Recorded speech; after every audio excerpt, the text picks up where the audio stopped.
If the flood described in Genesis chapters 6 through 9 really happened, what kind of scientific evidence might we expect to find today? Is the Grand Canyon evidence of a global flood? And are the physics today the same physics that were back in the time of Noah? How do we know the rocks are as old as scientists tell us? And what about fossils on the tops of mountains? On part 2 of our discussion about Noah's flood with astrophysicist Dr. Hugh Ross of Reasons to Believe, we examine some of the scientific differences between an old Earth creationist point of view and a young Earth creationist point of view about the biblical flood. More importantly, we emphasize the need for us as Christians to demonstrate our love for one another even when we disagree. And Dr. Ross even compliments me on my haircut. Here once again is Dr. Hugh Ross. So let's get into the young Earth, old Earth difference in science, and I want to kick it off with a question a friend of mine had. So, okay, Dr. Ross, here it is. It's not a global flood. All right, I want to know, what did the boundary condition of global floodwaters and the non-inundated aspects of the planet that remained look like? Was this a giant bathtub with a sort of crater-like ring around it? What's the science behind the wall of water where the water stops and the land is whatever land is left? Are we looking at something like the Yam Suf, or the wall of water on both sides? What do you think from a scientific perspective? I do think the wall analogy has some validity. Because if you look at the geography of the Persian Gulf, the Mediterranean plain, parts of Persia and Arabia, they're ringed by these mountains. And so it would be kind of almost like a bathtub type analogy. That would assume, however, that humanity was limited to maybe 1 or 2 million square miles. But there's actually genetic evidence that sustains that humanity began local. And roughly around 45,000 years ago, humanity began to spread out. And you actually see this in the chapters that follow the flood text. Genesis 10 and 11 talk about how after the flood, humanity repeated the same disobedience that was done by Adam's descendants. God told Adam and Eve, multiply and fill the earth. They didn't do it. They stayed in one place. And after the flood, God repeats the command, multiply and fill the earth. And what do we see in Genesis 11? A rebellion against God, where they say, we're going to build this city and this tower so that we will not be scattered over the face of the earth. We'll be one people in one place. And I write in my book, Navigating Genesis, that's a prescription for oppression, where you got one nation over all the peoples of the world, one government over all the peoples of the world. That government will oppress its citizens. As it says in Genesis chapter 10 and 11, multiple nations. He gave different peoples natural boundaries. And if you look at the 7 continents of the earth, they're filled with these natural boundaries, big rivers, mountains, deserts, glaciers, lakes, oceans that are designed to create natural boundaries that allow a small nation to exist next to a big nation. And so I basically use the principle, this was God undertaking antitrust legislation. Just like we don't want one corporation controlling a single product, because if you know that happens, based on the selfishness of humanity, that corporation is going to oppress the customers. Right. And so we break up these trusts and say, no, we want free market competition. Yes. Likewise, goal was that there be free market competition amongst different nations of the world for the citizens of the world. And the United States, I think, is one example of a country that benefited from that free market competition. There were nations in Europe that were oppressing their citizens. So what did they do? They came here to America. Yeah. So likewise, I think we in America have got to be careful to ensure that we don't become oppressors. Okay. Second question for my young Earth friends. And I know this could be a whole hour and a half itself, so I understand that we're limited by the nature of the interview, so I don't expect you to be comprehensive. Sure. I afforded the same courtesy to Tim. I'm like, I know we're asking you very complicated, difficult questions that could be unpacked in a 2-hour lecture at a forum somewhere, but condense, if you will. I'm not sure I really know, and maybe you said it and I missed it. I didn't see the entirety of the video, but What's your position on the Grand Canyon? My young Earth friends think this is the creme de la creme evidence of a global flood, and so what's your position on that? Well, you're asking me earlier about the scientific evidence Yes, for yes. the different flood models. And to me, the key principle is the many times the Bible tells us the laws of physics do not change. Mm, Jeremiah 33, God says to the Jews, you change your mind all the time, mm, but I'm a God that's immutable. I'm a God that does not change. mm. As proof, look at the laws that govern the heavens and the earth. The fixed As they order. don't change, I don't change. That's a theme you see in the book of Ecclesiastes. It's a theme you see in Romans 8. It's a theme you see in the early chapters of Genesis. Mm, God set up these laws of physics that are constant. And Romans 8 tells us they'll remain in effect, constant and fixed, until the full number of humans that God intends to redeem have been redeemed. mm. And clearly that number has not yet been reached. Right. So Right. it tells us the laws of physics have not changed. And as an astronomer, I can tell you we can scientifically prove that. Mm, Astronomy is a unique discipline. We have no access to the present. All of our data comes from the past because right. of the finite velocity of light. However, the farther away we look, the farther back in time we see. Mm, And the farther away we look, we can measure the laws of physics by the spectral features of the light from the stars and galaxies. mm-hmm. And those measurements tell us there's been no change in the laws of physics over the entire history of the universe. And we can measure the lack of change to 16 to 18 places of decimal. Mm, So very accurately, we can affirm that what the Bible stated thousands of years ago is indeed correct. mm. It's an example of proving the Bible's capacity to predict future scientific discoveries. But why this is important? I've debated several global flood proponents over the years. Mm-hmm.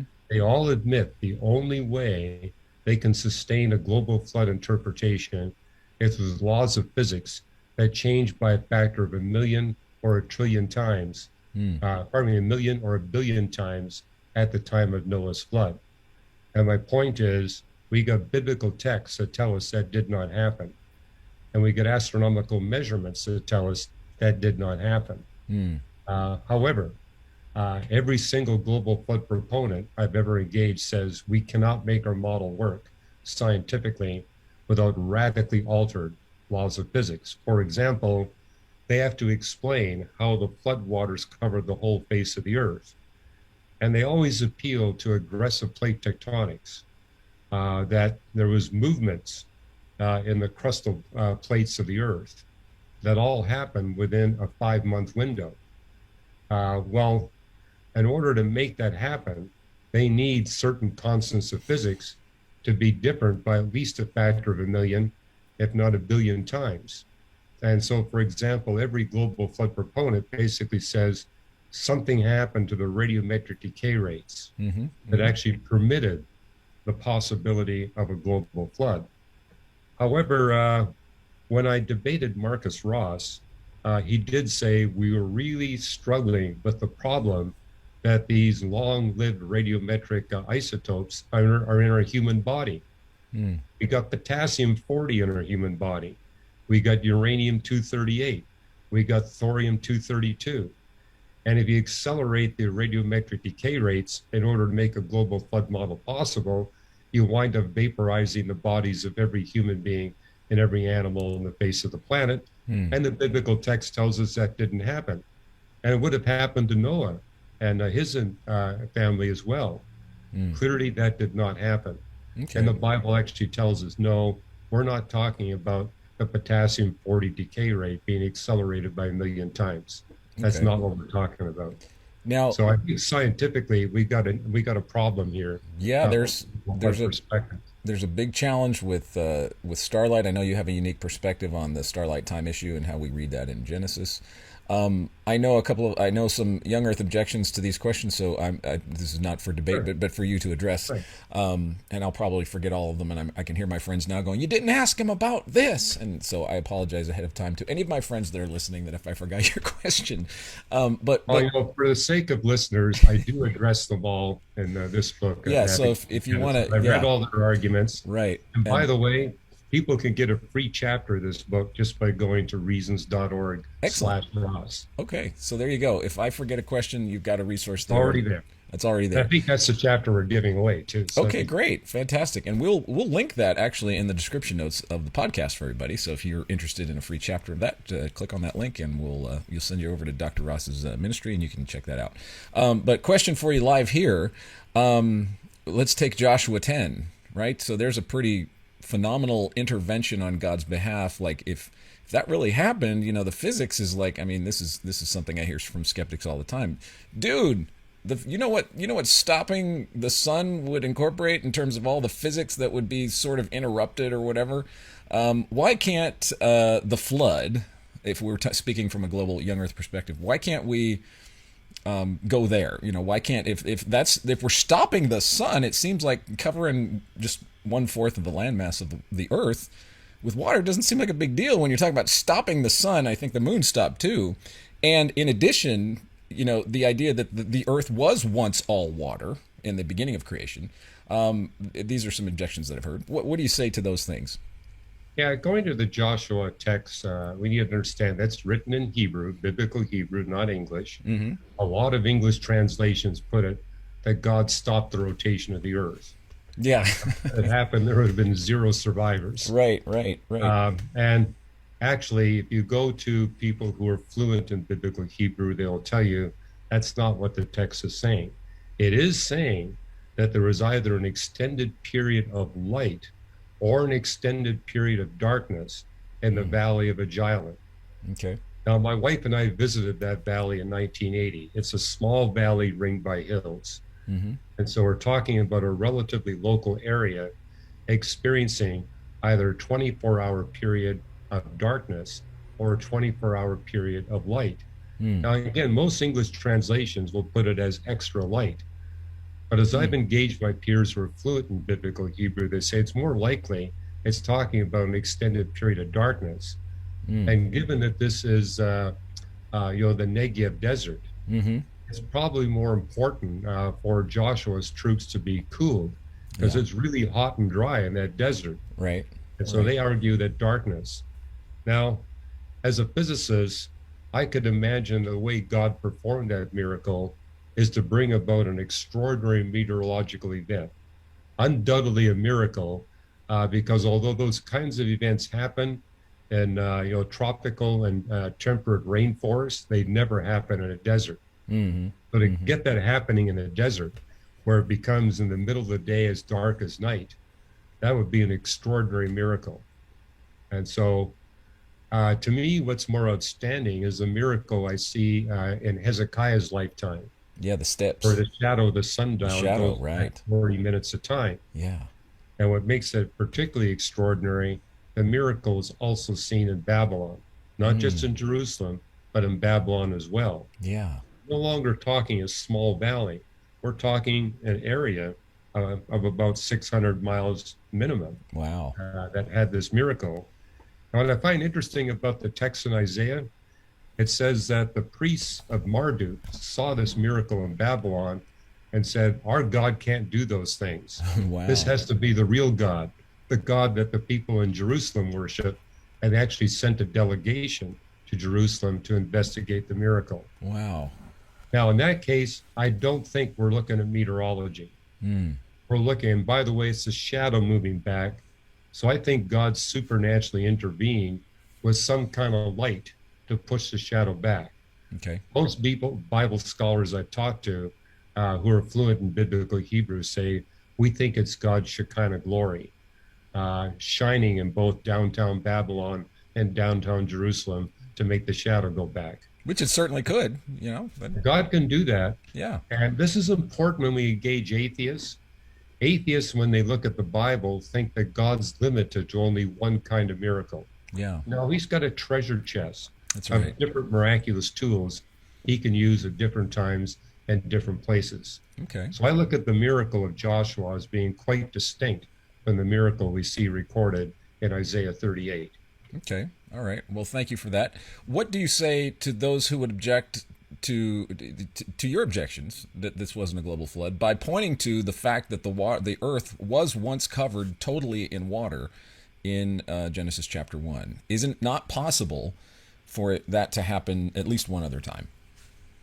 Well, I believe that's referring to the primordial earth. After all, it's talking about earth before the 6 days of creation. Right. And I can tell you as an astronomer, if you got a planet the mass of the earth and about that distance from its host star, it's going to begin with an ocean that's thousands of miles deep.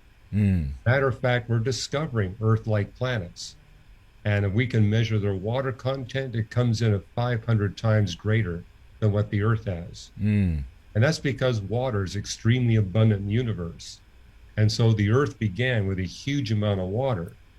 But we now know, thanks to our studies of the moon, that in order to explain why the moon has the features that it does, small planet orbited by a single gigantic moon, the moon had to be the result of a merger event between two big terrestrial planets. And we actually got a name for the other planet. We call it Theia. So early in Earth's history, there was this merger event, and that merger event caused Earth to lose virtually all of its atmosphere and all of its water. Now, it also tells us in Genesis 1:2 that darkness covered the whole surface of the earth. Right. And there was water over the whole surface of the earth. Yeah. And so the primordial earth would have had an atmosphere 200 times thicker than what we have today. And an atmosphere that thick will not let any visible light through to the surface. Just like with Venus. Right, I was going to say Venus, yeah. 90 times thicker than ours. Right. And the only light that makes it through to the surface and the visible part of the spectrum is at the far end of the red. Correct me if I'm it's blocked out. Just to interject about Venus, because you made the analogy, because that is what Earth's twin, right? People say Right. Evolutionary planetary theories that I've read suggest that at one point we were like Venus. But Yes. that just to give our listeners a perspective on what we're talking about here, we're talking about atmospheric pressures on Venus, on the surface of Venus, because the atmosphere is so thick, of something like what we would find at the bottom of the Mariana Trench in our deepest oceans. Is that correct? Well, that's a bit of an exaggeration, but it is enough that, I mean, it's many, many times greater than what we experience. Yeah, it crushed the Russian probe in what was it, the 70s or something? That Russian probe was on the surface, took a picture. I mean, you wouldn't be able, I mean, the air pressure would be so intense you could not have animals in the Couldn't face walk of it. around. Right. So, For example, we can only breathe if the atmospheric pressure is no more than 3 times what we have right now. yeah. Once you get about 3 times, lungs can't function. Right. There's no right. So it's interesting. We could talk about fine tuning all day long, but in order for us to have creaturely life that can breathe in the air, our atmosphere has to be not only the percentage of the ingredients of our atmosphere, the percentage of nitrogen and all that stuff, but the density of the atmosphere and And the how air pressure must be fine tuned. absolutely. I mean, this is phenomenal. This is, Factor 3 either way, lungs fail to function. or you can't walk, or whatever. This is Right. fantastic. So okay, so we're. The reason for the water all over the earth at first was primordial earth.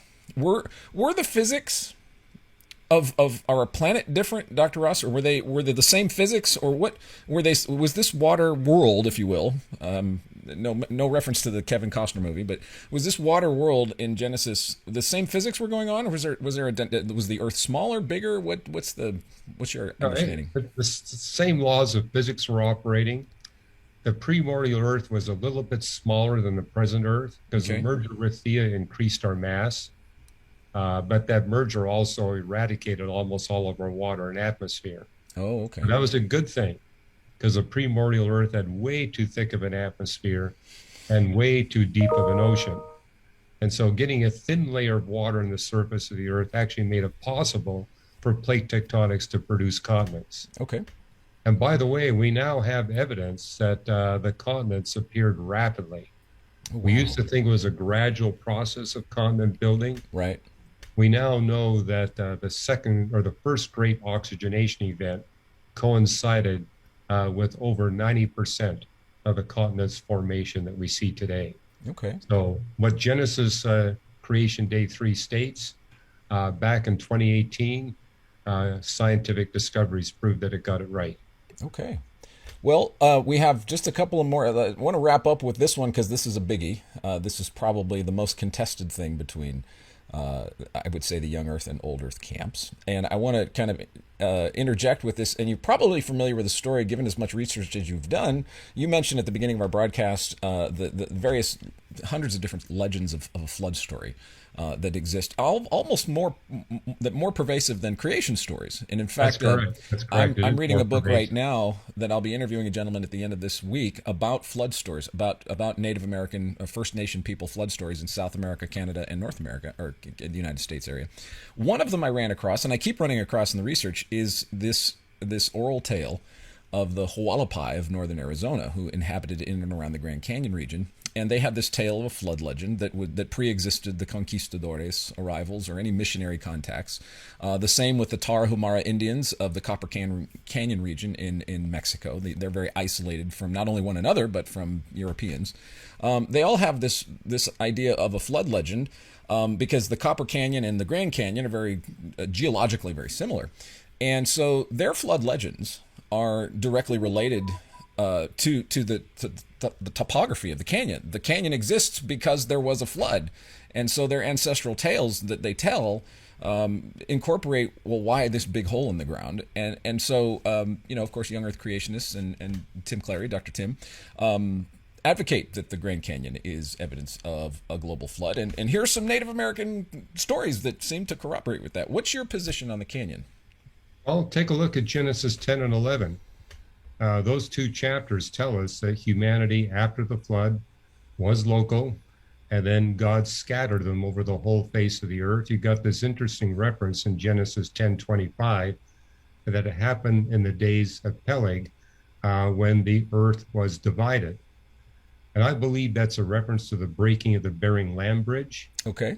During the last ice age, the continents, with the sea levels being 300 to 400 feet lower, it was easy to migrate from one continent to the other.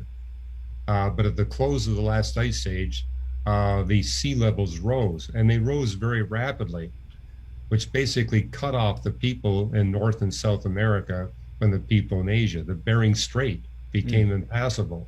So the world was indeed divided in the days of Peleg.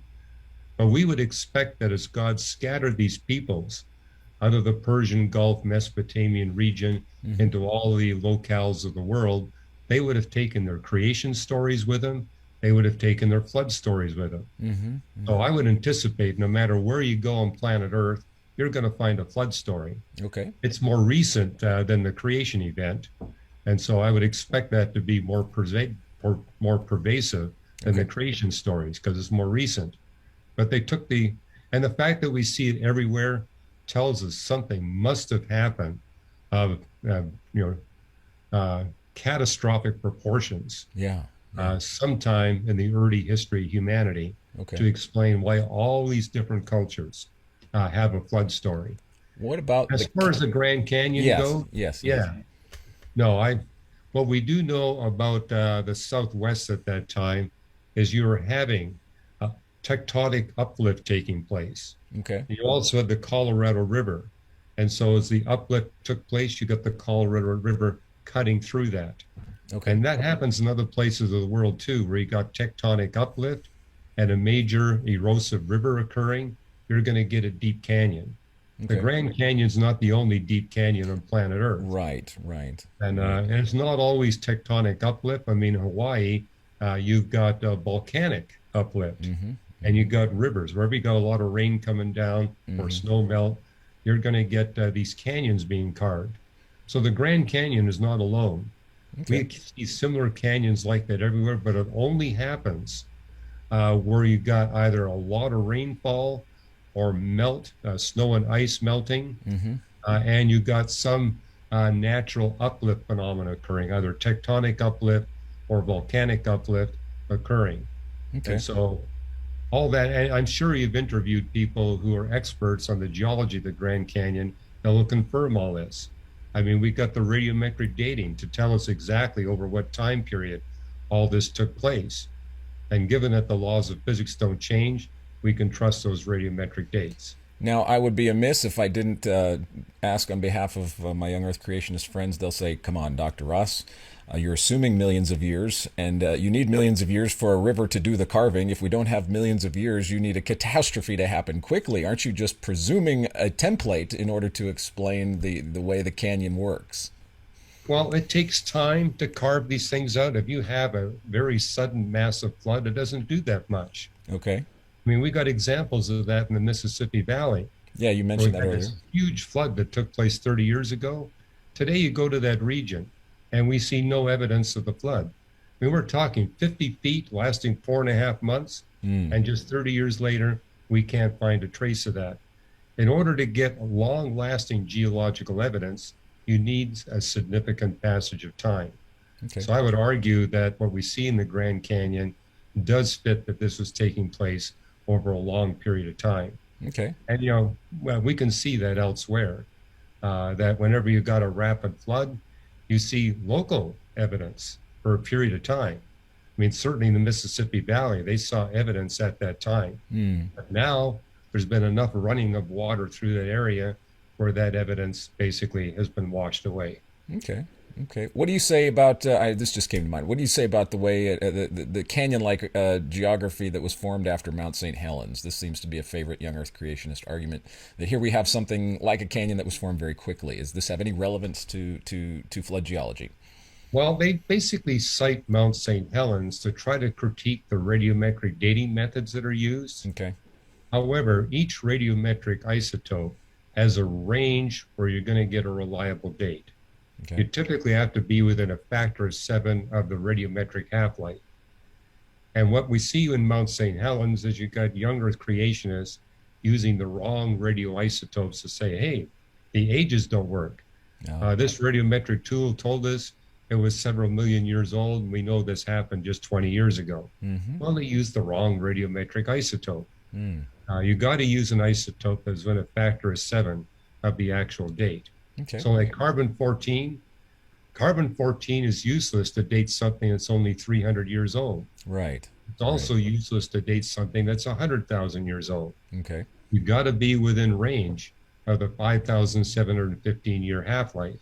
Got it. Same thing with uranium dating. Uranium dating is great for something that's billions of years old. It's useless for something that's only millions of years old. Okay. And there's been many critiques in the published literature on the way young Earth creationists have misinterpreted the evidence from Mount St. Helens. Well, you are so much more charitable than a lot of people I've talked to who wouldn't say misinterpreted, but deliberately or intentionally are manipulating the science. And that's one thing that I'm appreciative of your approach to this, Dr. Ross, is. Well, I've gotten to know these people. I don't think they're being deliberate. They're basically taking a point of view that we know that the Earth is only thousands of years old. How can we interpret the scientific data to fit that interpretation? And so when I engaged them, I said, why are you so confident on your assumption that it's only thousands of years old? I say the same thing to atheists who say, well, we know there is no God. Therefore, we're going to interpret the entire record of nature from the perspective that there is no God. Right. And so you want to know why they believe the things they do. It's their starting assumption. Yeah. So I always challenge people, okay, why are you so convinced your starting assumption is correct? Right. Well, and it's like with my skeptic friends, I try to do this with as much respect and humor as I can combine together. Sometimes it comes across snarky, but in truth, what does the Bible say about it? In the end, what are people going to do when Jesus comes back? They're going to cry out to the rocks. And a lot of my secular and atheist friends will use, I hear it all the time, I'm sure you have too from your atheists that you talk to, the rocks show us that God, there's no flood, right? There's the rocks show us this. And so we use modern geology kind of to be safe, to hide ourselves from God's judgment. Because if we can say there's no flood in the rocks, we can say there's no flood, we can say there's no judgment, we can say there's no God. But in the end, that's... Here's what I say to my atheist friends. Given that the text tells us that the flood lasted only 13 months, and we're talking something that happened during the last ice age, we would not expect to find any scientific evidence for that flood. It's too short of a period of time, and it's too far back in time. On the other hand, I can cite you a geologist that says, we have found evidence for a berm at the mouth of the Gulf of Hormuz. Mm. And, if that berm was to break, have a sudden breaking, it would cause a massive rush of Indian Ocean water into the Persian Gulf and the Mesopotamian plain. That's the only evidence I know of geologically that can be cited in support of the Bible's teaching on the flood. Or as I say to my atheist friends, given what the biblical text says, we do not anticipate to find any more evidence than that. Okay, and I know I just realized we didn't even touch on this, and so maybe we could talk about it later or something. But it's in your book, I would imagine, dealing with the fossils in young Earth versus old Earth. Do not, in a nutshell, do fossils point us to a global catastrophe? Is that part of the evidence, or would you say that's something else? Well, my friends who are global flood proponents will say, look at all the seashells on top of the Himalayan mountains, or even on top of Mount Everest. They say that's got to be evidence for a global flood. And my response is, well, it's actually evidence for the Indian subcontinent at one time being attached to the island of Madagascar, breaking off and rapidly heading at a rate of 22 centimeters per year towards Eurasia. And when it hit Eurasia, it crumpled up the seafloor that existed between the Indian subcontinent and Eurasia, and those are the Himalayas. And by the way, we have geophysical evidence that that collision is still taking place. The velocity today is only 5 centimeters per year, but it's such that the Himalayas are getting taller with every year that goes by because of the ongoing collision. And given that the Himalayas are made up of seafloor that once existed between the Indian subcontinent and Asia, we would expect to find seashells on top of all the Himalayan mountains. Okay. All right. Well, thank you so much, Dr. Ross. I know we barely scratched the surface of this meaningful and very important discussion. I appreciate your demeanor and candidness and compassion towards the Young Earth Camp, because it is so important as believers in the church that we can agree on the hermeneutics and understand who Jesus Christ is, the Lord Jesus, who has come to save us all, who put Noah in the ark and put us in him before the foundation of the world. As you said earlier, redemption took place before the creation of the world. We were in Christ before the foundation of the world, Ephesians 1:4. And so there's redemptive acts. We can see the poetry, I guess, if you would, the Hebrew poetry of the text, and the Yahweh's use of poetry in nature, which I think is also beautifully divinely earlier poetic. you cited that the world will know we are Christians by our love for one another. Yes. Yeah. And I think the best way that can be demonstrated is when we show love towards one another, when we strongly disagree with one another. Right. But the other critical thing is, notice the extent of the flood is not in any of the creeds of the church. Yeah. Yeah. This is not a belief that's essential for salvation. That's right. And I tell people, if it's not in the creeds, let's not get too upset at one another. That's right. We're dealing with the non-essentials of the Christian faith, not the essentials. That's right. And God wants us to disagree. It's through the disagreements that we can learn things that we otherwise wouldn't learn. That's right. So I look at the disagreements as a healthy thing within the church. Right. If you are to disagree in love. Yeah, and if you have the solid foundational, if you're in Christ and you have you're striving to know the word, rightly dividing the word of truth, then you have this maturity, a spirit maturity, the solid food of spiritual maturity, to be able to disagree in love with your fellow Christians about the technical aspects of creation, which I think you do so well, and I'm so appreciative that we're able to have you on today, Dr. Ross. Thank you so much. My pleasure. For your work, for the kingdom, and for everything that you do for Jesus and for his glory.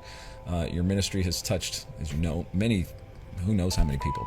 You've really brought a much-needed voice to this science versus creation, science versus Christianity. How do we understand Scripture? We may not agree with everything with each other, but we do it in love, and we do it all, 1 Corinthians 10:31, we do all to the glory of God. Parting thoughts, Dr. Ross, and we'll wrap up here. Well, I love your haircut. Oh, thank you. We're matching today. Yeah, one day in a couple of years, it's starting to recede up here. So entropy is going on right above me as we speak. A sort of follicle. In this world, you'll have thermodynamics. But be of good cheer. I have overcome the second law. Exactly. That's a great way to end it. All right. Thank you, sir. Thank you.